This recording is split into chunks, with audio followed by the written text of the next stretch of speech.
Have you heard the latest buzz about iOS 18.3.2? Apple just rolled out another update, and if you're wondering whether you should install it or skip it, you're in the right place. With every iOS update, we get new features, bug fixes, and sometimes hidden surprises. But is this update really worth it? Will it fix performance issues or create new ones? Stick around because in just 5 minutes, I'll break down everything you need to know about iOS 18.3.2 so you don't miss out on the important details. So, what exactly is new in iOS 18.3.2? While Apple hasn't introduced any major design changes, this update is all about bug fixes, security improvements, and better performance. Many users reported issues with battery life and app crashes in the previous version, and Apple seems to be addressing those concerns in this update. One of the key highlights of iOS 18.3.2 is its security enhancements. Apple has patched some vulnerabilities that could have been exploited by hackers. If you're someone who values privacy and security, updating to this version is a smart move.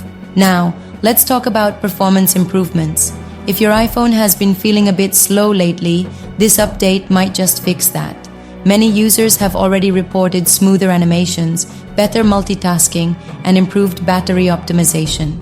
So, if you've been struggling with lag or excessive battery drain, this update could make a noticeable difference. But before you rush to update, let's discuss some potential drawbacks. Some users who installed it early have mentioned minor issues, like Wi-Fi connectivity glitches and occasional app freezes. However, these problems don't seem to be widespread, and Apple might push a quick fix soon. So, should you update? If you're someone who likes to stay on top of security updates and get the best performance, then iOS 18.3.2 is definitely worth it. But if your current version is working fine and you're not experiencing any major issues, you might want to wait a few days and see how this update performs for others. That's everything you need to know about iOS 18.3.2. Now I want to hear from you. Have you updated yet? If yes, how's your experience so far? Drop a comment below and let's discuss. And before you go, don't forget to like this video and subscribe for more updates on iOS and tech trends. See you in the next one.